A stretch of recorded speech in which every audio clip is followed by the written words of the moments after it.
ನನ್ನ ಪ್ರಿಯ ದೇಶವಾಸಿಗಳೇ, ನಮಸ್ಕಾರ. ಮನದ ಮಾತುವಿಗೆ ಮತ್ತೊಮ್ಮೆ ಸ್ವಾಗತ. ನವೆಂಬರ್ ತಿಂಗಳು ಬಹಳ ಪ್ರೇರಣಾದಾಯಕವಾಗಿತ್ತು.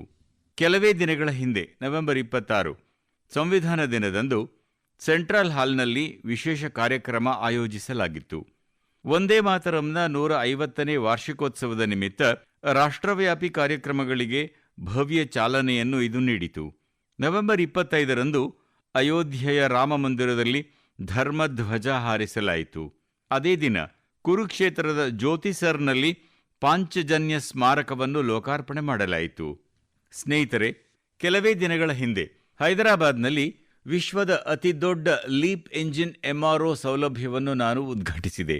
ಭಾರತ ವಿಮಾನ ನಿರ್ವಹಣೆ, ದುರಸ್ತಿ ಮತ್ತು ಕೂಲಂಕಷ ಪರೀಕ್ಷೆಯಲ್ಲಿ ಪ್ರಮುಖ ಹೆಜ್ಜೆಯನ್ನಿರಿಸಿದೆ. ಕಳೆದ ವಾರ ಮುಂಬೈನಲ್ಲಿ ನಡೆದ ಸಮಾರಂಭದಲ್ಲಿ INS ಮಾಹೆಯನ್ನು ಭಾರತೀಯ ನೌಕಾಪಡೆಗೆ ಸೇರ್ಪಡೆಗೊಳಿಸಲಾಯಿತು. ಕಳೆದ ವಾರವಷ್ಟೇ ಸ್ಕೈರೂಟ್ನ ಇನ್ಫಿನಿಟಿ ಕ್ಯಾಂಪಸ್ ಭಾರತದ ಬಾಹ್ಯಾಕಾಶ ಪರಿಸರ ವ್ಯವಸ್ಥೆಗೆ ಹೊಸ ಚೈತನ್ಯ ತುಂಬಿದೆ. ಭಾರತದ ಹೊಸ ಚಿಂತನೆ, ನಾವೀನ್ಯತೆ ಮತ್ತು ಯುವಶಕ್ತಿಗೆ ಇದು ಪ್ರತಿಬಿಂಬವಾಗಿದೆ. ಸ್ನೇಹಿತರೆ, ಕೃಷಿ ವಲಯದಲ್ಲೂ ದೇಶ ಪ್ರಮುಖ ಸಾಧನೆ ಮೆರೆದಿದೆ. ಭಾರತ 357 ದಶಲಕ್ಷ ಟನ್ ಆಹಾರ ಧಾನ್ಯ ಉತ್ಪಾದನೆಯೊಂದಿಗೆ ಐತಿಹಾಸಿಕ ದಾಖಲೆ ಸೃಷ್ಟಿಸಿದೆ. 357 ಮಿಲಿಯನ್ ಟನ್. 10 ವರ್ಷಗಳ ಹಿಂದಿನ ಸ್ಥಿತಿಗೆ ಹೋಲಿಸಿದರೆ ಭಾರತದ ಆಹಾರ ಧಾನ್ಯ ಉತ್ಪಾದನೆ 100 ದಶಲಕ್ಷ ಟನ್ಗಳಷ್ಟು ಹೆಚ್ಚಾಗಿದೆ. ಕ್ರೀಡಾ ಜಗತ್ತಿನಲ್ಲಿಯೂ ಭಾರತ ತನ್ನ ಛಾಪು ಮೂಡಿಸಿದೆ.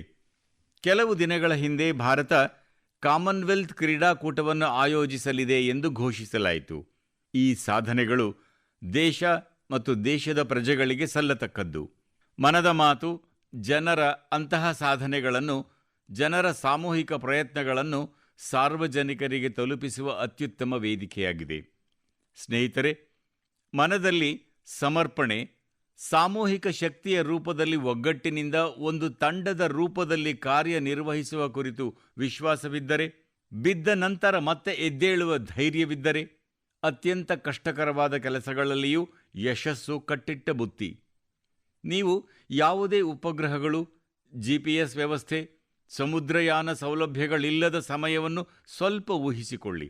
ಆಗಲೂ ನಮ್ಮ ನಾವಿಕರು ದೊಡ್ಡ ಹಡಗುಗಳೊಂದಿಗೆ ಸಾಗರಗಳಿಗೆ ಇಳಿಯುತ್ತಿದ್ದರು, ಅಲ್ಲದೆ ನಿಗದಿಯಾದ ಸ್ಥಳಗಳನ್ನು ತಲುಪುತ್ತಿದ್ದರು.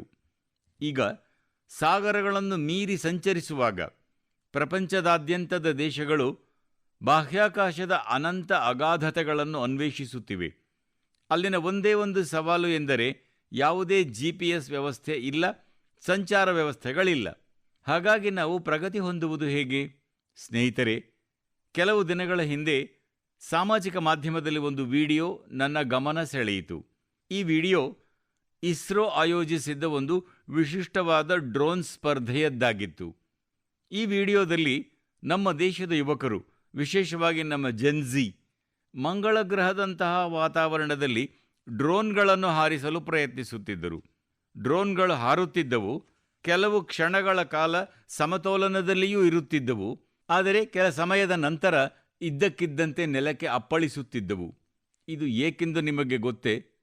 ಏಕೆಂದರೆ ಅಲ್ಲಿ ಹಾರುವ ಡ್ರೋನ್ಗಳಿಗೆ GPS ಲಭ್ಯತೆ ಇರಲಿಲ್ಲ.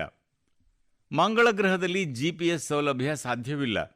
ಆದ್ದರಿಂದ ಡ್ರೋನ್ಗಳಿಗೆ ಯಾವುದೇ ಬಾಹ್ಯ ಸಂಕೇತಗಳು ಅಥವಾ ಮಾರ್ಗದರ್ಶನ ದೊರೆಯುವ ಸಾಧ್ಯತೆಗಳಿಲ್ಲ. ಡ್ರೋನ್ಗಳು ತಮ್ಮ ಕ್ಯಾಮೆರಾಗಳು ಮತ್ತು ಇನ್ಬಿಲ್ಟ್ ಸಾಫ್ಟ್ವೇರ್ ಸಹಾಯದಿಂದ ಹಾರಬೇಕಾಗಿತ್ತು. ಆ ಸಣ್ಣ ಡ್ರೋನ್ ನೆಲದ ಮಾದರಿಗಳನ್ನು ಗುರುತಿಸಬೇಕಿತ್ತು, ಎತ್ತರವನ್ನು ಅಳೆಯಬೇಕಿತ್ತು, ಅಡೆತಡೆಗಳನ್ನು ಅರ್ಥ ಮಾಡಿಕೊಳ್ಳಬೇಕಿತ್ತು ಮತ್ತು ಸ್ವತಃ ಸುರಕ್ಷಿತವಾಗಿ ಕೆಳಗೆ ಇಳಿಯುವ ಮಾರ್ಗವನ್ನು ಕಂಡುಕೊಳ್ಳಬೇಕಿತ್ತು. ಹಾಗಾಗಿ ಡ್ರೋನ್ಗಳು ಒಂದರ ನಂತರ ಒಂದರಂತೆ ಬೀಳುತ್ತಿದ್ದವು. ಸ್ನೇಹಿತರೆ, ಈ ಸ್ಪರ್ಧೆಯಲ್ಲಿ ಪುಣೆಯ ಯುವಕರ ತಂಡ ಸ್ವಲ್ಪ ಮಟ್ಟದ ಯಶಸ್ಸನ್ನು ಸಾಧಿಸಿತು. ಅವರ ಡ್ರೋನ್ ಕೂಡ ಹಲವಾರು ಬಾರಿ ನೆಲಕ್ಕುರುಳಿತು, ಆದರೆ ಅವರು ಸೋಲೊಪ್ಪಲಿಲ್ಲ. ಹಲವಾರು ಪ್ರಯತ್ನಗಳ ನಂತರ ಈ ತಂಡದ ಡ್ರೋನ್ ಮಂಗಳ ಗ್ರಹದ ಪರಿಸ್ಥಿತಿಗಳಲ್ಲಿ ಸ್ವಲ್ಪ ಸಮಯದವರೆಗೆ ಹಾರುವಲ್ಲಿ ಯಶಸ್ಸು ಕಂಡಿತು. ಸ್ನೇಹಿತರೆ, ಈ ವಿಡಿಯೋವನ್ನು ನೋಡುತ್ತಿರುವಾಗ ನನ್ನ ಮನದಲ್ಲಿ ಇನ್ನೊಂದು ದೃಶ್ಯ ತೇಲಿ ಬಂತು. ಅದು ಚಂದ್ರಯಾನ 2 ಸಂಪರ್ಕ ಕಡಿತಗೊಂಡ ದಿನ. ಆ ದಿನ ಇಡೀ ದೇಶ, ವಿಶೇಷವಾಗಿ ವಿಜ್ಞಾನಿಗಳು, ಕೆಲವು ಕ್ಷಣ ನಿರಾಶೆಗೊಂಡಿದ್ದರು. ಆದರೆ ಸ್ನೇಹಿತರೆ, ವೈಫಲ್ಯ ಅವರನ್ನು ತಡೆಯಲಿಲ್ಲ. ಆ ದಿನವೇ ಅವರು ಚಂದ್ರಯಾನ 3ರ ಯಶೋಗಾಥೆಯನ್ನು ಬರೆಯಲಾರಂಭಿಸಿದರು. ಚಂದ್ರಯಾನ 3 ಯಶಸ್ವಿಯಾಗಿ ಲ್ಯಾಂಡಿಂಗ್ ಮಾಡಿದಾಗ ಅದು ಕೇವಲ ಒಂದು ಮಿಷನ್ನ ಯಶಸ್ಸು ಮಾತ್ರ ಆಗಿರಲಿಲ್ಲ, ವೈಫಲ್ಯವನ್ನು ಜಯಿಸಿದ ಆತ್ಮವಿಶ್ವಾಸದ ಯಶಸ್ಸಾಗಿತ್ತು. ಈ ವಿಡಿಯೋದಲ್ಲಿ ಕಂಡುಬರುವ ಯುವ ಜನರ ಕಣ್ಣುಗಳಲ್ಲಿ ನಾನು ಅದೇ ಹೊಳಪನ್ನು ಕಂಡೆ. ನಮ್ಮ ಯುವಕರ ಸಮರ್ಪಣೆ ಮತ್ತು ವಿಜ್ಞಾನಿಗಳ ಬದ್ಧತೆಯನ್ನು ಪ್ರತಿ ಬಾರಿ ನಾನು ನೋಡಿದಾಗ ನನ್ನ ಹೃದಯ ಉತ್ಸಾಹದಿಂದ ತುಂಬಿ ಹೋಗುತ್ತದೆ. ಯುವಕರ ಈ ಸಮರ್ಪಣೆ ಅಭಿವೃದ್ಧಿ ಹೊಂದಿದ ಭಾರತದ ಬಹುದೊಡ್ಡ ಶಕ್ತಿಯಾಗಿದೆ. ನನ್ನ ಪ್ರಿಯ ದೇಶವಾಸಿಗಳೇ, ನೀವೆಲ್ಲರೂ ಜೇನುತುಪ್ಪದ ಮಾಧುರ್ಯವನ್ನು ಸವಿದಿದ್ದೀರಿ. ಆದರೆ ಅದರ ಹಿಂದೆ ಎಷ್ಟು ಕಠಿಣ ಪರಿಶ್ರಮ, ಪರಂಪರೆ ಮತ್ತು ಪ್ರಕೃತಿಯೊಂದಿಗೆ ಅದು ಹೊಂದಿರುವ ಸುಂದರ ಸಾಮರಸ್ಯವಿದೆ ಎಂಬುದರ ಅರಿವು ಬಹುಶಃ ನಮಗೆ ಇರುವುದಿಲ್ಲ. ಸ್ನೇಹಿತರೆ, ಜಮ್ಮು ಮತ್ತು ಕಾಶ್ಮೀರದ ಗುಡ್ಡಗಾಡು ಪ್ರದೇಶದಲ್ಲಿ ಜೇನುನೊಣಗಳು ಸುಲಾಯಿ ಎಂದೂ ಕರೆಯಲ್ಪಡುವ ಕಾಡು ತುಳಸಿಯಿಂದ ವಿಶಿಷ್ಟವಾದ ಜೇನುತುಪ್ಪವನ್ನು ಉತ್ಪಾದಿಸುತ್ತವೆ. ಈ ಬಿಳಿ ಬಣ್ಣದ ಜೇನುತುಪ್ಪವನ್ನು ರಾಂಬನ್ ಸುಲಾಯಿ ಜೇನುತುಪ್ಪ ಎಂದು ಕರೆಯಲಾಗುತ್ತದೆ. ರಾಂಬನ್ ಸುಲಾಯಿ ಜೇನುತುಪ್ಪಕ್ಕೆ ಕೆಲವು ವರ್ಷಗಳ ಹಿಂದೆ GI ಟ್ಯಾಗ್ ದೊರೆಯಿತು. ಅಂದಿನಿಂದ ಈ ಜೇನುತುಪ್ಪ ದೇಶಾದ್ಯಂತ ಮನ್ನಣೆ ಗಳಿಸಿದೆ. ಸ್ನೇಹಿತರೆ, ದಕ್ಷಿಣ ಕನ್ನಡ ಜಿಲ್ಲೆಯ ಪುತ್ತೂರಿನಲ್ಲಿ ಅಲ್ಲಿನ ಸಸ್ಯವರ್ಗ ಜೇನು ಉತ್ಪಾದನೆಗೆ ಉತ್ಕೃಷ್ಟ ಎಂದು ಪರಿಗಣಿಸಲಾಗುತ್ತದೆ. ಇಲ್ಲಿ ಗ್ರಾಮಜನ್ಯ ಎಂಬ ರೈತ ಸಂಘಟನೆ ಈ ನೈಸರ್ಗಿಕ ಉಡುಗೊರೆಗೆ ಹೊಸ ಆಯಾಮವನ್ನು ನೀಡುತ್ತಿದೆ. ಗ್ರಾಮಜನ್ಯ ಆಧುನಿಕ ಸಂಸ್ಕರಣಾ ಘಟಕವನ್ನು ನಿರ್ಮಿಸಿದೆ ಮತ್ತು ಪ್ರಯೋಗಾಲಯ, ಬಾಟಲ್ ಸಂಗ್ರಹಣೆ ಮತ್ತು ಡಿಜಿಟಲ್ ಟ್ರ್ಯಾಕಿಂಗ್ನಂತಹ ಸೌಲಭ್ಯಗಳನ್ನು ಒದಗಿಸುತ್ತಿದೆ.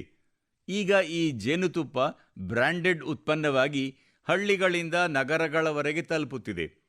2500ಕ್ಕೂ ಹೆಚ್ಚು ರೈತರು ಈ ಪ್ರಯತ್ನದಿಂದ ಪ್ರಯೋಜನ ಪಡೆದಿದ್ದಾರೆ. ಸ್ನೇಹಿತರೆ, ಕರ್ನಾಟಕದ ತುಮಕೂರು ಜಿಲ್ಲೆಯ ಶಿವಗಂಗಾ ಕಾಲಂಜಿಯಾ ಎಂಬ ಸಂಸ್ಥೆಯ ಪ್ರಯತ್ನಗಳು ಸಹ ಶ್ಲಾಘನೀಯ. ಪ್ರತಿಯೊಬ್ಬ ಸದಸ್ಯರಿಗೂ ಆರಂಭದಲ್ಲಿ 2 ಜೇನು ಪೆಟ್ಟಿಗೆಗಳನ್ನು ಇಲ್ಲಿ ನೀಡಲಾಗುತ್ತದೆ. ಹೀಗೆ ಸಂಸ್ಥೆಯು ಅನೇಕ ರೈತರನ್ನು ತನ್ನ ಅಭಿಯಾನದಲ್ಲಿ ಸೇರ್ಪಡೆಗೊಳಿಸಿಕೊಂಡಿದೆ.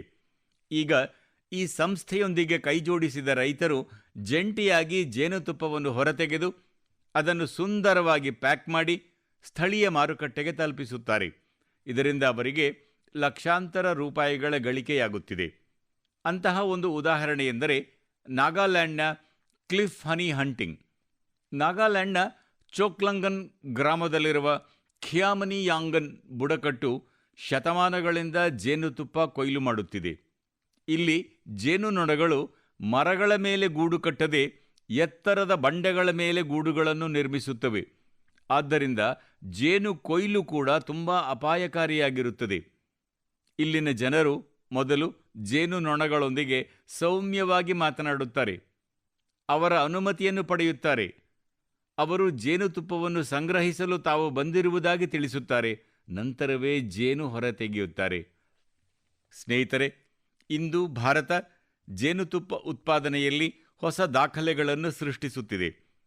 11 ವರ್ಷಗಳ ಹಿಂದೆ ದೇಶದ ಜೇನುತುಪ್ಪ ಉತ್ಪಾದನೆ 76,000 ಮೆಟ್ರಿಕ್ ಟನ್ಗಳಷ್ಟಿತ್ತು. ಈಗ ಅದು 1.5 ಲಕ್ಷ ಮೆಟ್ರಿಕ್ ಟನ್ಗಳಿಗಿಂತ ಹೆಚ್ಚಾಗಿದೆ. ಕಳೆದ ಕೆಲವು ವರ್ಷಗಳಲ್ಲಿ ಜೇನುತುಪ್ಪದ ರಫ್ತು ಕೂಡ 3 ಪಟ್ಟು ಹೆಚ್ಚಾಗಿದೆ.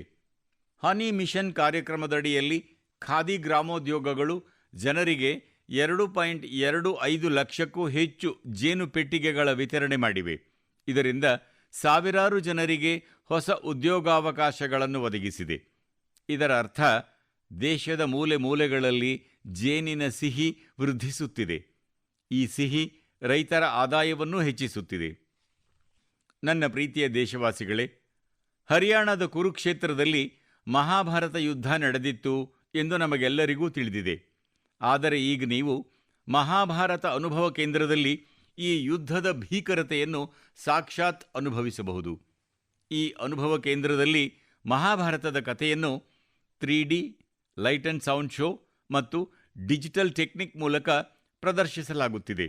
ನವೆಂಬರ್ 25ರಂದು ನಾನು ಕುರುಕ್ಷೇತ್ರಕ್ಕೆ ಭೇಟಿ ನೀಡಿದಾಗ ಈ ಅನುಭವ ಕೇಂದ್ರದ ಅನುಭವ ನನ್ನಲ್ಲಿ ಸಂತೋಷ ತುಂಬಿತು. ಸ್ನೇಹಿತರೆ, ಕುರುಕ್ಷೇತ್ರದ ಬ್ರಹ್ಮ ಸರೋವರದಲ್ಲಿ ಆಯೋಜಿಸಲಾದ ಅಂತಾರಾಷ್ಟ್ರೀಯ ಗೀತಾ ಮಹೋತ್ಸವದಲ್ಲಿ ಭಾಗವಹಿಸಿದ್ದು ಕೂಡ ಬಹಳ ವಿಶೇಷವಾಗಿತ್ತು. ಪ್ರಪಂಚದಾದ್ಯಂತದ ಜನರು ದಿವ್ಯ ಗ್ರಂಥವಾದ ಭಗವದ್ಗೀತೆಯಿಂದ ಹೇಗೆ ಪ್ರೇರಿತರಾಗುತ್ತಿದ್ದಾರೆ ಎಂಬುದನ್ನು ನೋಡಿ ನಾನು ತುಂಬಾ ಪ್ರಭಾವಿತನಾಗಿದ್ದೇನೆ. ಯುರೋಪ್ ಮತ್ತು ಮಧ್ಯ ಏಷ್ಯಾ ಸೇರಿದಂತೆ ವಿಶ್ವದ ಅನೇಕ ದೇಶಗಳ ಜನರು ಈ ಉತ್ಸವದಲ್ಲಿ ಭಾಗವಹಿಸಿದ್ದರು. ಈ ತಿಂಗಳ ಆರಂಭದಲ್ಲಿ ಸೌದಿ ಅರೇಬಿಯಾದಲ್ಲಿ ಮೊದಲ ಬಾರಿಗೆ ಸಾರ್ವಜನಿಕ ವೇದಿಕೆಯಲ್ಲಿ ಭಗವದ್ಗೀತೆಯ ಪ್ರಸ್ತುತಿಯನ್ನು ನೀಡಲಾಯಿತು. ಯುರೋಪಿನ ಲಾತ್ವಿಯಾದಲ್ಲಿಯೂ ಸ್ಮರಣೀಯ ಗೀತಾ ಮಹೋತ್ಸವವನ್ನು ಆಯೋಜಿಸಲಾಗಿತ್ತು. ಲಾತ್ವಿಯಾ, ಎಸ್ಟೋನಿಯಾ, ಲಿಥುವೇನಿಯಾ ಮತ್ತು ಅಲ್ಜೀರಿಯಾದ ಕಲಾವಿದರು ಈ ಉತ್ಸವದಲ್ಲಿ ಬಹಳ ಉತ್ಸಾಹದಿಂದ ಭಾಗವಹಿಸಿದ್ದರು. ಸ್ನೇಹಿತರೆ, ಭಾರತದ ಶ್ರೇಷ್ಠ ಸಂಸ್ಕೃತಿಯಲ್ಲಿ ಶಾಂತಿ ಮತ್ತು ಕರುಣೆಯ ಭಾವನೆಗಳು ಎಂದಿಗೂ ಅತ್ಯುನ್ನತವಾಗಿವೆ. ಎಲ್ಲೆಡೆ ವಿನಾಶದ ಭಯಾನಕ ವಾತಾವರಣವಿದ್ದ ಎರಡನೇ ಮಹಾಯುದ್ಧವನ್ನು ಊಹಿಸಿಕೊಳ್ಳಿ. ಅಂತಹ ಕಷ್ಟಕಾಲದಲ್ಲಿ ಗುಜರಾತ್ನ ನವಾನಗರದ ಮಹಾರಾಜ ದಿಗ್ವಿಜಯ್ ಸಿಂಗ್ಜಿಯವರು ಮಾಡಿದ ಮಹಾನ್ ಕೆಲಸ ನಮಗೆ ಸ್ಫೂರ್ತಿಯನ್ನು ನೀಡುತ್ತಲೇ ಬಂದಿದೆ. ಆ ಸಮಯದಲ್ಲಿ ಜಾಮ್ ಸಾಹೇಬ್ ಯಾವುದೇ ಕಾರ್ಯತಂತ್ರದ ಮೈತ್ರಿ ಅಥವಾ ಯುದ್ಧ ತಂತ್ರದ ಬಗ್ಗೆ ಯೋಚಿಸುತ್ತಿರಲಿಲ್ಲ. ಬದಲಾಗಿ ಎರಡನೇ ಮಹಾಯುದ್ಧದ ಸಮಯದಲ್ಲಿ ಹೇಗೆ ಪೋಲಿಷ್ ಯಹೂದಿ ಮಕ್ಕಳನ್ನು ರಕ್ಷಿಸುವುದು ಎಂಬುದೇ ಅವರ ಕಾಳಜಿಯಾಗಿತ್ತು. ಅವರು ಗುಜರಾತ್ನಲ್ಲಿ ಸಾವಿರಾರು ಮಕ್ಕಳಿಗೆ ಆಶ್ರಯ ನೀಡಿ ಅವರಿಗೆ ಹೊಸ ಜೀವನವನ್ನು ನೀಡಿದರು. ಅದು ಇಂದಿಗೂ ಒಂದು ಉದಾಹರಣೆಯಾಗಿದೆ. ಕೆಲವು ದಿನಗಳ ಹಿಂದೆ ದಕ್ಷಿಣ ಇಸ್ರೇಲ್ನ ಮೋಷವ್ ನೆವಾಟಿಮ್ನಲ್ಲಿ ಜಾಮ್ ಸಾಹೇಬ್ ಅವರ ಪ್ರತಿಮೆಯನ್ನು ಅನಾವರಣಗೊಳಿಸಲಾಯಿತು. ಇದು ಅತ್ಯಂತ ವಿಶೇಷ ಗೌರವವಾಗಿತ್ತು. ಕಳೆದ ವರ್ಷ ಪೋಲೆಂಡ್ನ ವಾರ್ಸಾದಲ್ಲಿರುವ ಜಾಮ್ ಸಾಹೇಬ್ ಅವರ ಸ್ಮಾರಕಕ್ಕೆ ಗೌರವ ನಮನ ಸಲ್ಲಿಸುವ ಸೌಭಾಗ್ಯ ನನಗೆ ಲಭಿಸಿತ್ತು. ಆ ಕ್ಷಣ ನನಗೆ ಅವಿಸ್ಮರಣೀಯವಾಗಿರಲಿದೆ. ನನ್ನ ಪ್ರಿಯ ದೇಶವಾಸಿಗಳೇ, ಕೆಲವು ದಿನಗಳ ಹಿಂದೆ ನಾನು ಕೊಯಮತ್ತೂರಿಗೆ ನೈಸರ್ಗಿಕ ಕೃಷಿಯ ಕುರಿತಾದ ಒಂದು ದೊಡ್ಡ ಸಮ್ಮೇಳನದಲ್ಲಿ ಭಾಗವಹಿಸಲು ಹೋಗಿದ್ದೆ. ನೈಸರ್ಗಿಕ ಕೃಷಿಗಾಗಿ ದಕ್ಷಿಣ ಭಾರತದಲ್ಲಿ ನಡೆಯುತ್ತಿರುವ ಪ್ರಯತ್ನಗಳಿಂದ ನಾನು ತುಂಬಾ ಪ್ರಭಾವಿತನಾದೆ. ಬಹಳಷ್ಟು ಯುವಕರು, ಅದರಲ್ಲೂ ಅರ್ಹ ವೃತ್ತಿಪರರು ಈಗ ನೈಸರ್ಗಿಕ ಕೃಷಿ ಕ್ಷೇತ್ರವನ್ನು ಅಳವಡಿಸಿಕೊಳ್ಳುತ್ತಿದ್ದಾರೆ. ನಾನು ಅಲ್ಲಿನ ರೈತರೊಂದಿಗೆ ಮಾತನಾಡಿ ಅವರ ಅನುಭವಗಳ ಬಗ್ಗೆ ತಿಳಿದುಕೊಂಡೆ. ನೈಸರ್ಗಿಕ ಕೃಷಿ ಭಾರತದ ಪ್ರಾಚೀನ ಸಂಪ್ರದಾಯಗಳ ಭಾಗವಾಗಿದೆ. ಭೂತಾಯಿಯನ್ನು ರಕ್ಷಿಸಲು ನಿರಂತರವಾಗಿ ನೈಸರ್ಗಿಕ ಕೃಷಿ ಪ್ರಚಾರ ಮಾಡುವುದು ನಮ್ಮ ಕರ್ತವ್ಯವಾಗಿದೆ. ಸ್ನೇಹಿತರೆ, ವಿಶ್ವದ ಅತ್ಯಂತ ಹಳೆಯ ಭಾಷೆ ಮತ್ತು ವಿಶ್ವದ ಅತ್ಯಂತ ಹಳೆಯ ನಗರಗಳಲ್ಲಿ ಒಂದಾದ ನಗರದ ಸಂಗಮವು ಎಂದೆಂದಿಗೂ ಅದ್ಭುತ ಅನುಭವವಾಗಿದೆ. ನಾನು ಮಾತನಾಡುತ್ತಿರುವುದು ಕಾಶಿ ತಮಿಳು ಸಂಗಮಂ ಬಗ್ಗೆ. ಡಿಸೆಂಬರ್ 2ರಂದು ಕಾಶಿಯ ನಮೋಘಾಟ್ನಲ್ಲಿ 4ನೇ ಕಾಶಿ ತಮಿಳು ಸಂಗಮಂ ಪ್ರಾರಂಭವಾಗುತ್ತಿದೆ. ಈ ಬಾರಿಯ ಕಾಶಿ ತಮಿಳು ಸಂಗಮದ ವಿಷಯ ತುಂಬ ಆಸಕ್ತಿದಾಯಕವಾಗಿದೆ. ತಮಿಳು ಕಲಿಯಿರಿ, ತಮಿಳು ಕರಕಲಾಂ. ತಮಿಳು ಭಾಷೆಯ ಬಗ್ಗೆ ಒಲವು ಹೊಂದಿರುವ ಎಲ್ಲರಿಗೂ ಕಾಶಿ ತಮಿಳು ಸಂಗಮವು ಒಂದು ಪ್ರಮುಖ ವೇದಿಕೆಯಾಗಿದೆ. ನಾನು ಕಾಶಿಯ ಜನರೊಂದಿಗೆ ಮಾತನಾಡಿದಾಗ ಅವರು ಕಾಶಿ ತಮಿಳು ಸಂಗಮದಲ್ಲಿ ಭಾಗವಹಿಸುವುದನ್ನು ಆನಂದಿಸುತ್ತಾರೆ ಎಂದು ಯಾವಾಗಲೂ ಅವರು ಹೇಳುತ್ತಾರೆ. ಇದು ಅವರಿಗೆ ಹೊಸದನ್ನು ಕಲಿಯಲು ಮತ್ತು ಹೊಸ ಜನರನ್ನು ಭೇಟಿ ಮಾಡಲು ಅವಕಾಶ ನೀಡುತ್ತದೆ. ಈ ಬಾರಿಯೂ ಸಹ ಕಾಶಿಯ ಜನರು ತಮಿಳುನಾಡಿನ ತಮ್ಮ ಸೋದರ ಸೋದರಿಯರನ್ನು ಬಹಳ ಉತ್ಸಾಹದಿಂದ ಸ್ವಾಗತಿಸಲು ಕಾತುರದಿಂದ ಕಾಯುತ್ತಿದ್ದಾರೆ. ಖಂಡಿತವಾಗಿಯೂ ಕಾಶಿ ತಮಿಳು ಸಂಗಮದಲ್ಲಿ ಭಾಗವಹಿಸಬೇಕೆಂದು ನಾನು ನಿಮ್ಮೆಲ್ಲರನ್ನೂ ಆಗ್ರಹಿಸುತ್ತೇನೆ. ಅಲ್ಲದೆ ಏಕ್ ಭಾರತ್ ಶ್ರೇಷ್ಠ ಭಾರತದ ಮನೋಭಾವವನ್ನು ಬಲಪಡಿಸುವ ಇತರ ವೇದಿಕೆಗಳ ಬಗ್ಗೆ ಯೋಚಿಸಿ. ಇಲ್ಲಿ ನಾನು ಮತ್ತೊಮ್ಮೆ ಹೇಳಲು ಬಯಸುತ್ತೇನೆ, ತಮಿಳ್ ಕಲಾಚಾರಂ ಉಯ್ಯರವಾನದ, ತಮಿಳ್ ಮೋಳಿ ಉಯ್ಯರವಾನದ, ತಮಿಳ್ ಇಂಡಿಯಾವಿನ ಪೆರುಮೀದಂ, ತಮಿಳು ಸಂಸ್ಕೃತಿ ಶ್ರೇಷ್ಠ, ತಮಿಳು ಭಾಷೆ ಶ್ರೇಷ್ಠ, ತಮಿಳು ಭಾರತದ ಹೆಮ್ಮೆ. ನನ್ನ ಪ್ರೀತಿಯ ದೇಶವಾಸಿಗಳೇ, ಭಾರತದ ಭದ್ರತಾ ವ್ಯವಸ್ಥೆ ಬಲಿಷ್ಠವಾಗಿದ್ದಾಗ ಪ್ರತಿಯೊಬ್ಬ ಭಾರತೀಯನಿಗೂ ಹೆಮ್ಮೆ ಎನಿಸುತ್ತದೆ. ಕಳೆದ ವಾರ ಮುಂಬೈನಲ್ಲಿ INS ಮಾಹೆಯನ್ನು ಭಾರತೀಯ ನೌಕಾಪಡೆಯಲ್ಲಿ ಸೇರ್ಪಡೆಗೊಳಿಸಲಾಯಿತು. ಕೆಲವರ ನಡುವೆ ಈ ದೇಶೀಯ ವಿನ್ಯಾಸ ಕುರಿತಂತೆ ಬಹಳ ಚರ್ಚೆಗಳು ನಡೆದವು. ಅದೇ ವೇಳೆ ಪುದುಚೇರಿ ಮತ್ತು ಮಲಬಾರ್ ಕರಾವಳಿಯ ಜನರು ಈ ಹೆಸರಿನಿಂದ ಬಹಳ ಸಂತೋಷಗೊಂಡರು. ವಾಸ್ತವದಲ್ಲಿ ಶ್ರೀಮಂತ ಐತಿಹಾಸಿಕ ಪರಂಪರೆ ಹೊಂದಿರುವ ಮಾಹೆ ಎಂಬ ಸ್ಥಳದ ಹೆಸರನ್ನೇ ಇದಕ್ಕೆ ಇರಿಸಲಾಗಿದೆ. ಕೇರಳ ಮತ್ತು ತಮಿಳುನಾಡಿನ ಅನೇಕರು ಈ ಯುದ್ಧ ನೌಕೆಯ ಶಿಖರ ಉರುಮಿ ಮತ್ತು ಕಳರಿಪಯಟ್ಟು ಸಾಂಪ್ರದಾಯಿಕ ಕತ್ತಿಯ ರೀತಿ ಕಾಣುತ್ತದೆ ಎಂಬುದನ್ನು ಗಮನಿಸಿದ್ದಾರೆ. ನಮ್ಮ ನೌಕಾಪಡೆ ಬಹಳ ವೇಗದಿಂದ ಆತ್ಮನಿರ್ಭರತೆಯ ನಿಟ್ಟಿನಲ್ಲಿ ಹೆಜ್ಜೆ ಹಾಕುತ್ತಿದೆ ಎನ್ನುವುದು ನಮ್ಮೆಲ್ಲರಿಗೂ ಹೆಮ್ಮೆಯ ವಿಷಯವಾಗಿದೆ. ಡಿಸೆಂಬರ್ 4ರಂದು ನಾವು ನೌಕಾಪಡೆ ದಿನ ಆಚರಿಸಲಿದ್ದೇವೆ. ಈ ಸಂದರ್ಭ ನಮ್ಮ ಸೈನಿಕರ ಅದಮ್ಯ ಸಾಹಸ ಮತ್ತು ಪರಾಕ್ರಮವನ್ನು ಸನ್ಮಾನಿಸುವ ವಿಶೇಷ ದಿನವಾಗಿದೆ. ಸ್ನೇಹಿತರೆ, ನೌಕಾಪಡೆಗೆ ಸಂಬಂಧಿಸಿದ ಪ್ರವಾಸೋದ್ಯಮದಲ್ಲಿ ಆಸಕ್ತಿ ಹೊಂದಿರುವವರಿಗಾಗಿ ನಮ್ಮ ದೇಶದಲ್ಲಿ ಬಹಳಷ್ಟು ಸ್ಥಳಗಳಿವೆ. ಅಲ್ಲಿಗೆ ಹೋದಲ್ಲಿ ಅವರಿಗೆ ಕಲಿಯಲು ಬಹಳಷ್ಟು ವಿಷಯಗಳು ದೊರೆಯುತ್ತವೆ. ದೇಶದ ಪಶ್ಚಿಮ ತೀರದಲ್ಲಿ ಗುಜರಾತ್ನ ಸೋಮನಾಥ್ ಸಮೀಪ ಒಂದು ಜಿಲ್ಲೆ ಇದೆ. ಅದರ ಹೆಸರು ದೀವ್. ದೀವ್ನಲ್ಲಿ INS ಖುಕ್ರಿಗೆ ಸಮರ್ಪಿತ ಖುಕ್ರಿ ಸ್ಮಾರಕ ಮತ್ತು ಸಂಗ್ರಹಾಲಯ ಇದೆ. ಅಲ್ಲೇ ಗೋವಾದಲ್ಲಿ ನೌಕಾ ವಿಮಾನಯಾನ ಸಂಗ್ರಹಾಲಯ ಇದ್ದು ಏಷ್ಯಾದಲ್ಲಿ ಈ ರೀತಿಯ ವಿಶಿಷ್ಟ ಸಂಗ್ರಹಾಲಯ ಎನಿಸಿದೆ. ಪೋರ್ಟ್ ಕೊಚ್ಚಿಯ INS ದ್ರೋಣಾಚಾರ್ಯದಲ್ಲಿ ಭಾರತೀಯ ನೌಕಾ ಕಡಲ ಸಂಗ್ರಹಾಲಯ ಇದೆ. ಇಲ್ಲಿ ನಮ್ಮ ದೇಶದ ಕಡಲ ಇತಿಹಾಸ ಮತ್ತು ಭಾರತೀಯ ನೌಕಾಪಡೆಯ ವಿಕಾಸವನ್ನು ಕಾಣಬಹುದು. ಈ ಹಿಂದೆ ಪೋರ್ಟ್ ಬ್ಲೇರ್ ಎಂದು ಕರೆಯಲಾಗುತ್ತಿದ್ದ ಶ್ರೀವಿಜಯಪುರಂನಲ್ಲಿ ಸಾಮುದ್ರಿಕ ನೌಕಾ ಕಡಲ ಸಂಗ್ರಹಾಲಯ ಇದೆ. ಇದು ಪ್ರದೇಶದ ಶ್ರೀಮಂತ ಇತಿಹಾಸವನ್ನು ಪ್ರದರ್ಶಿಸಲು ಹೆಸರುವಾಸಿಯಾಗಿದೆ. ಕಾರವಾರದ ರವೀಂದ್ರನಾಥ ಟ್ಯಾಗೋರ್ ಕಡಲ ತೀರದ ಯುದ್ಧ ನೌಕೆ ವಸ್ತು ಸಂಗ್ರಹಾಲಯದಲ್ಲಿ ಕ್ಷಿಪಣಿಗಳು ಮತ್ತು ಶಸ್ತ್ರಾಸ್ತ್ರಗಳ ಪ್ರತಿಕೃತಿಗಳನ್ನು ಇರಿಸಲಾಗಿದೆ. ವಿಶಾಖಪಟ್ಟಣಂನಲ್ಲಿ ಭಾರತೀಯ ನೌಕಾಪಡೆಗೆ ಸಂಬಂಧಿಸಿದ ಜಲಾಂತರ್ಗಾಮಿ, ಹೆಲಿಕಾಪ್ಟರ್ ಮತ್ತು ವಿಮಾನ ವಸ್ತು ಸಂಗ್ರಹಾಲಯವಿದೆ. ನಿಮ್ಮೆಲ್ಲರಲ್ಲಿ, ವಿಶೇಷವಾಗಿ ಮಿಲಿಟರಿ ಇತಿಹಾಸದಲ್ಲಿ ಆಸಕ್ತಿ ಹೊಂದಿರುವವರಲ್ಲಿ ಈ ಸಂಗ್ರಹಾಲಯಗಳನ್ನು ನೋಡಲು ಹೋಗಬೇಕೆಂದು ನಾನು ಮನವಿ ಮಾಡುತ್ತೇನೆ. ನನ್ನ ಪ್ರೀತಿಯ ದೇಶವಾಸಿಗಳೇ, ಚಳಿಗಾಲ ಬಂದಿದೆ. ಚಳಿಗಾಲದೊಂದಿಗೆ ಪ್ರವಾಸೋದ್ಯಮದ ಸಮಯ ಕೂಡ ಬಂದಿದೆ. ವಿಶ್ವದ ಅನೇಕ ದೇಶಗಳು ಚಳಿಗಾಲದ ಪ್ರವಾಸೋದ್ಯಮವನ್ನು ತಮ್ಮ ಆರ್ಥಿಕ ವ್ಯವಸ್ಥೆಯ ಅತಿದೊಡ್ಡ ಆಧಾರವಾಗಿಸಿಕೊಂಡಿವೆ. ಹಲವು ದೇಶಗಳಲ್ಲಿ ಪ್ರಪಂಚದ ಅತ್ಯಂತ ಯಶಸ್ವಿ ಚಳಿಗಾಲದ ಉತ್ಸವ ಹಾಗೂ ಚಳಿಗಾಲದ ಕ್ರೀಡಾ ಮಾದರಿಗಳಿವೆ. ಈ ದೇಶಗಳು skiing, snowboarding, snow trekking, ice climbing ಮತ್ತು ಫ್ಯಾಮಿಲಿ ಸ್ನೋ ಪಾರ್ಕ್ ಇತ್ಯಾದಿ ಅನುಭವಗಳನ್ನು ತಮ್ಮ ಗುರುತಾಗಿಸಿಕೊಂಡಿವೆ. ಇವುಗಳು ತಮ್ಮ ಚಳಿಗಾಲದ ಉತ್ಸವಗಳನ್ನು ಕೂಡ ಜಾಗತಿಕ ಆಕರ್ಷಣೆಯನ್ನಾಗಿ ಪರಿವರ್ತಿಸಿವೆ. ಸ್ನೇಹಿತರೆ, ನಮ್ಮ ದೇಶದಲ್ಲಿ ಕೂಡ ಚಳಿಗಾಲದ ಪ್ರವಾಸೋದ್ಯಮ ಬಹಳ ಸಾಮರ್ಥ್ಯ ಹೊಂದಿದೆ. ನಮ್ಮ ದೇಶದಲ್ಲಿ ಪರ್ವತಗಳೂ ಇವೆ, ಸಂಸ್ಕೃತಿಯೂ ಇದೆ, ಸಾಹಸದ ಅತ್ಯಂತ ಸಾಧ್ಯತೆಗಳು ಕೂಡ ಇವೆ. ನನಗೆ ಸಂತಸವಾಗುತ್ತದೆ. ಈಚಿನ ದಿನಗಳಲ್ಲಿ ಉತ್ತರಾಖಂಡ್ನ ಚಳಿಗಾಲದ ಪ್ರವಾಸೋದ್ಯಮ ಜನರನ್ನು ಬಹಳವಾಗಿ ಆಕರ್ಷಿಸುತ್ತಿದೆ. ಚಳಿಗಾಲದ ಋತುವಿನಲ್ಲಿ ಔಲಿ, ಮುನಸ್ಯಾರಿ, ಚೋಪಟಾ ಮತ್ತು ಡಯಾರ ಇತ್ಯಾದಿ ಸ್ಥಳಗಳು ಬಹಳ ಜನಪ್ರಿಯವಾಗುತ್ತಿವೆ. ಈಗ ಕೆಲವು ವಾರಗಳ ಹಿಂದೆ ಪಿಥೋರಾಗಢ್ ಜಿಲ್ಲೆಯಲ್ಲಿ 14,500 ಅಡಿಗಳಿಗಿಂತಲೂ ಎತ್ತರದಲ್ಲಿರುವ ಆದಿ ಕೈಲಾಶ್ನಲ್ಲಿ ರಾಜ್ಯದ ಪ್ರಥಮ high altitude ultra run marathon ಆಯೋಜಿಸಲಾಗಿತ್ತು. ಇದರಲ್ಲಿ ದೇಶಾದ್ಯಂತ 18 ರಾಜ್ಯಗಳಿಂದ 750ಕ್ಕೂ ಅಧಿಕ ಕ್ರೀಡಾಪಟುಗಳು ಪಾಲ್ಗೊಂಡಿದ್ದರು. 60 ಕಿಲೋಮೀಟರ್ ಉದ್ದದ ಆದಿ ಕೈಲಾಶ್ ಪ್ರದಕ್ಷಿಣೆ ಓಟ ಬೆಳಗಿನ ಜಾವ 5 ಗಂಟೆಗೆ ಕೊರೆಯುವ ಚಳಿಯಲ್ಲಿ ಆರಂಭವಾಯಿತು. ಇಂತಹ ಚಳಿಯ ಹೊರತಾಗಿಯೂ ಜನರಲ್ಲಿ ಅತ್ಯಂತ ಉತ್ಸಾಹ ಕಂಡುಬರುತ್ತಿತ್ತು. ಆದಿ ಕೈಲಾಶ್ಗೆ 3 ವರ್ಷಗಳ ಹಿಂದೆ ಕೇವಲ 2,000ಕ್ಕೂ ಕಡಿಮೆ ಪ್ರವಾಸಿಗರು ಆಗಮಿಸುತ್ತಿದ್ದರು. ಈಗ ಈ ಸಂಖ್ಯೆ ಏರಿಕೆಯಾಗಿ 30,000ಕ್ಕೂ ಅಧಿಕವಾಗಿದೆ. ಸ್ನೇಹಿತರೆ, ಕೆಲವೇ ವಾರಗಳಲ್ಲಿ ಉತ್ತರಾಖಂಡ್ನಲ್ಲಿ ಚಳಿಗಾಲದ ಕ್ರೀಡಾಕೂಟ ಆಯೋಜನೆಯಾಗಬೇಕಿದೆ. ದೇಶಾದ್ಯಂತದ ಕ್ರೀಡಾಪಟುಗಳು, ಸಾಹಸ ಪ್ರೇಮಿಗಳು ಮತ್ತು ಕ್ರೀಡೆಗಳೊಂದಿಗೆ ತೊಡಗಿಸಿಕೊಂಡಿರುವವರು ಈ ಆಯೋಜನೆಯ ಕುರಿತು ಬಹಳ ಉತ್ಸುಕರಾಗಿದ್ದಾರೆ. ಸ್ಕೀಯಿಂಗ್ ಆಗಿರಲಿ, ಸ್ನೋಬೋರ್ಡಿಂಗ್ ಆಗಿರಲಿ, ಹಿಮದ ಮೇಲೆ ನಡೆಯುವ ಅನೇಕ ಕ್ರೀಡೆಗಳ ಸಿದ್ಧತೆ ಕೂಡ ಆರಂಭವಾಗಿದೆ.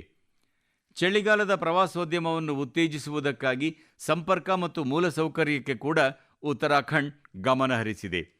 ಹೋಮ್ ಸ್ಟೇಗಳ ಕುರಿತಂತೆ ಹೊಸ ನೀತಿಯನ್ನು ಕೂಡ ರೂಪಿಸಲಾಗಿದೆ. ಸ್ನೇಹಿತರೆ, ಚಳಿಗಾಲದಲ್ಲಿ ವೆಡ್ ಇನ್ ಇಂಡಿಯಾ ಅಭಿಯಾನ ವಿಭಿನ್ನ ಆಕರ್ಷಣೆ ಹೊಂದಿದೆ. ಚಳಿಗಾಲದ ಹೊಳೆಯುವ ಹೊಂಬಣ್ಣದ ಬಿಸಿಲೇ ಇರಲಿ, ಪರ್ವತಗಳ ಇಳಿಜಾರಿನ ಮೇಲಿನ ಮಂಜಿನ ಹೊದಿಕೆಯೇ ಇರಲಿ, ಡೆಸ್ಟಿನೇಷನ್ ವಿವಾಹಕ್ಕೆ ಪರ್ವತಗಳು ಕೂಡ ಬಹಳ ಜನಪ್ರಿಯವಾಗುತ್ತಿವೆ. ಅನೇಕ ವಿವಾಹಗಳಂತೂ ಈಗ ವಿಶೇಷವಾಗಿ ಗಂಗಾ ನದಿಯ ತೀರದಲ್ಲಿ ನಡೆಯುತ್ತಿವೆ.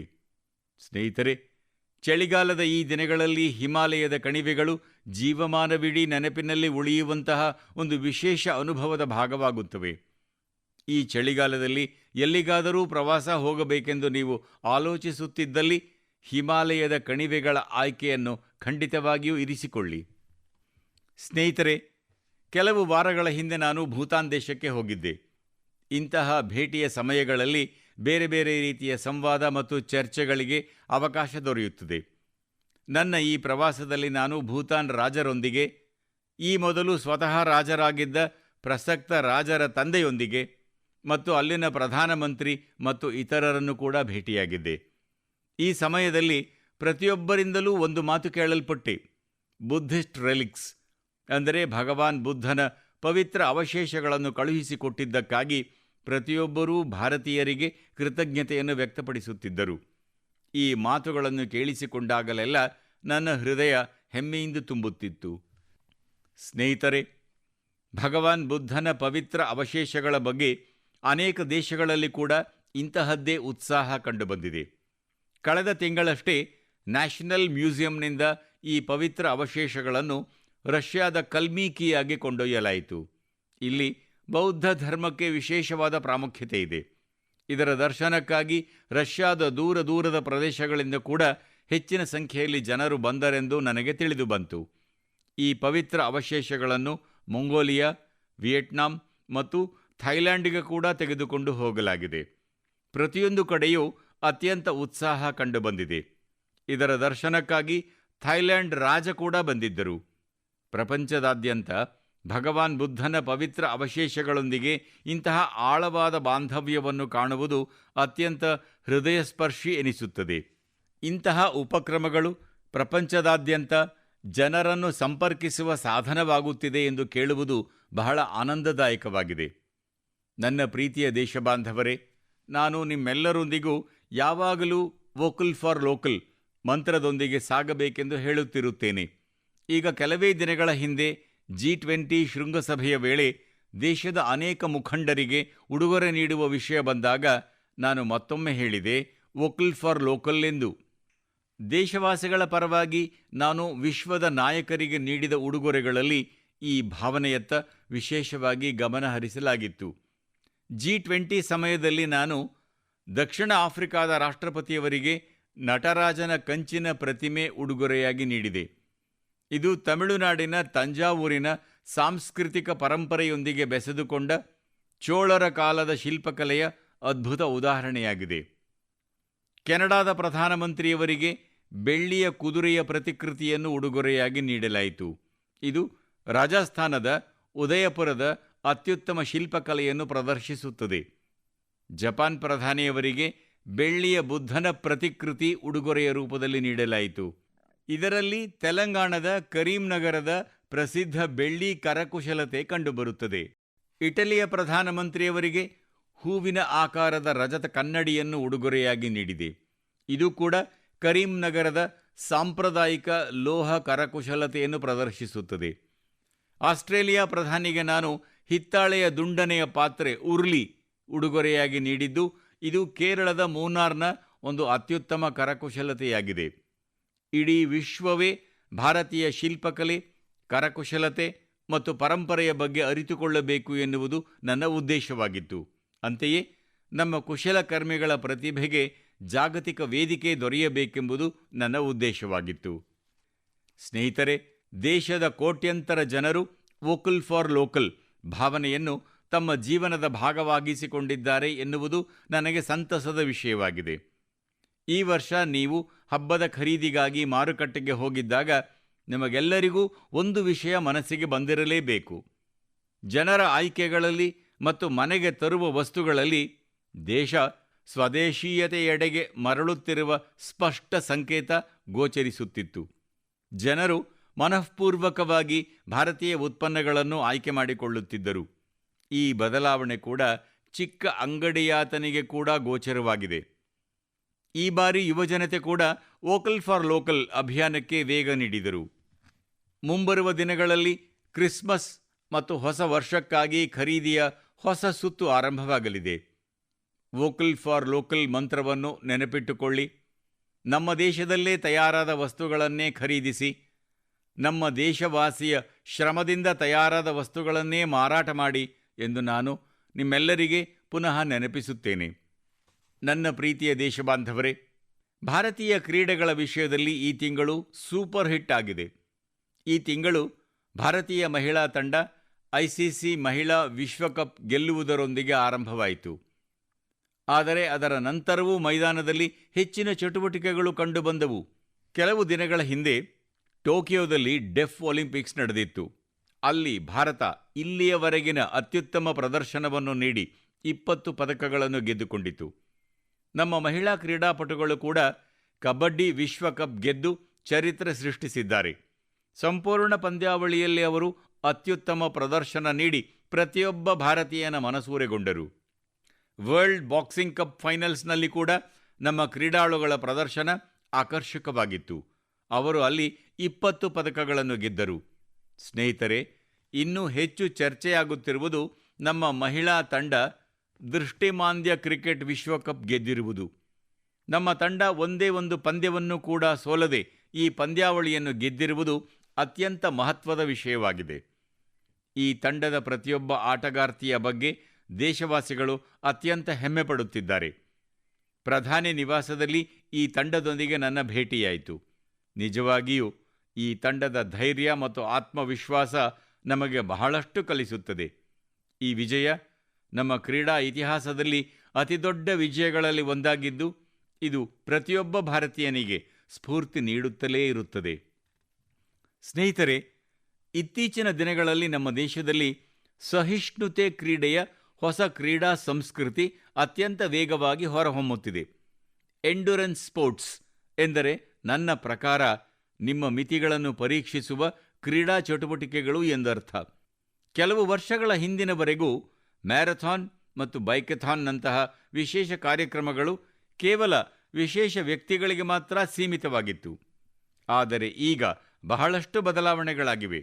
ದೇಶಾದ್ಯಂತ ಪ್ರತಿ ತಿಂಗಳು 1,500ಕ್ಕೂ ಅಧಿಕ ಎಂಡ್ಯೂರೆನ್ಸ್ ಸ್ಪೋರ್ಟ್ಸ್ಗಳನ್ನು ಆಯೋಜಿಸಲಾಗುತ್ತಿದೆ ಎಂದು ತಿಳಿದು ಬಂದಿದೆ. ಈ ಕಾರ್ಯಕ್ರಮಗಳಲ್ಲಿ ಪಾಲ್ಗೊಳ್ಳುವುದಕ್ಕಾಗಿ ಕ್ರೀಡಾಪಟುಗಳು ದೂರ ದೂರದ ಪ್ರದೇಶಗಳವರೆಗೂ ಹೋಗುತ್ತಾರೆ. ಸ್ನೇಹಿತರೆ, ಎಂಡ್ಯೂರೆನ್ಸ್ ಸ್ಪೋರ್ಟ್ಸ್ನ ಒಂದು ಉದಾಹರಣೆ ಇದೆ. Iron man triathlon.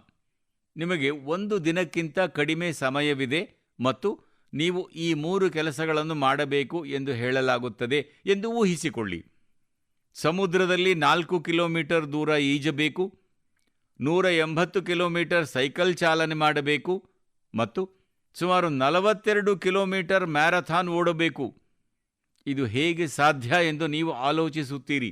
ಆದರೆ ಅತ್ಯಂತ ಧೈರ್ಯಶಾಲಿಗಳು ಈ ಕೆಲಸವನ್ನು ಕೂಡ ಬಹಳ ಯಶಸ್ವಿಯಾಗಿ ಮಾಡಿಬಿಡುತ್ತಾರೆ. ಆದ್ದರಿಂದಲೇ ಇದನ್ನು ಐರನ್ ಮ್ಯಾನ್ ಟ್ರಯಾಥ್ಲಾನ್ ಎಂದು ಕರೆಯಲಾಗುತ್ತದೆ. ಗೋವಾದಲ್ಲಿ ಇತ್ತೀಚೆಗೆ ಇಂತಹದ್ದೇ ಒಂದು ಆಯೋಜನೆ ಮಾಡಲಾಗಿತ್ತು. ಇತ್ತೀಚಿನ ದಿನಗಳಲ್ಲಿ ಇಂತಹ ಆಯೋಜನೆಗಳಲ್ಲಿ ಕೂಡ ಜನರು ಉತ್ಸಾಹದಿಂದ ಪಾಲ್ಗೊಳ್ಳುತ್ತಿದ್ದಾರೆ. ನಮ್ಮ ಯುವಜನತೆಯಲ್ಲಿ ಬಹಳ ಜನಪ್ರಿಯವಾಗುತ್ತಿರುವ ಇಂತಹ ಅನೇಕ ಸ್ಪರ್ಧೆಗಳಿವೆ. ಇತ್ತೀಚಿನ ದಿನಗಳಲ್ಲಿ ಅನೇಕರು fit India Sundays on cycle ಇಂತಹ ಕಾರ್ಯಕ್ರಮಗಳಲ್ಲಿ ಪಾಲ್ಗೊಳ್ಳುವುದಕ್ಕೆ ಮುಂದೆ ಬರುತ್ತಿದ್ದಾರೆ. ಇವೆಲ್ಲವೂ ಫಿಟ್ನೆಸ್ಗೆ ಉತ್ತೇಜನ ನೀಡುವ ವಿಷಯಗಳಾಗಿವೆ. ಸ್ನೇಹಿತರೆ, ಪ್ರತಿ ತಿಂಗಳು ನಿಮ್ಮೆಲ್ಲರನ್ನೂ ಭೇಟಿಯಾಗುವುದು ನನಗೆ ಯಾವಾಗಲೂ ಹೊಸದೊಂದು ಅನುಭವ ನೀಡುತ್ತದೆ. ನಿಮ್ಮ ಕಥೆಗಳು, ನಿಮ್ಮ ಪ್ರಯತ್ನ ನನಗೆ ಹೊಸ ಸ್ಫೂರ್ತಿ ನೀಡುತ್ತವೆ. ನಿಮ್ಮ ಸಂದೇಶಗಳಲ್ಲಿ ನೀವು ಕಳುಹಿಸುವ ಸಲಹೆಗಳು ಮತ್ತು ನೀವು ಹಂಚಿಕೊಳ್ಳುವ ಅನುಭವಗಳು ಈ ಕಾರ್ಯಕ್ರಮದಲ್ಲಿ ಭಾರತದ ವೈವಿಧ್ಯತೆಗಳನ್ನು ಸೇರಿಸಲು ನಮಗೆ ಪ್ರೇರಣೆ ನೀಡುತ್ತವೆ. ಮುಂದಿನ ತಿಂಗಳು ನಾವು ಭೇಟಿಯಾಗುವಾಗ 2025ನೇ ವರ್ಷ ಕೊನೆಗೊಳ್ಳುತ್ತಿರುತ್ತದೆ. ದೇಶದ ಹೆಚ್ಚಿನ ಭಾಗಗಳಲ್ಲಿ ಈಗ ಚಳಿ ಕೂಡ ಹೆಚ್ಚುತ್ತಾ ಹೋಗುತ್ತಿದೆ. ಚಳಿಗಾಲದಲ್ಲಿ ನೀವು ನಿಮ್ಮ ಬಗ್ಗೆ ಮತ್ತು ನಿಮ್ಮ ಕುಟುಂಬದವರ ಬಗ್ಗೆ ಹೆಚ್ಚಿನ ಕಾಳಜಿ ವಹಿಸಿ.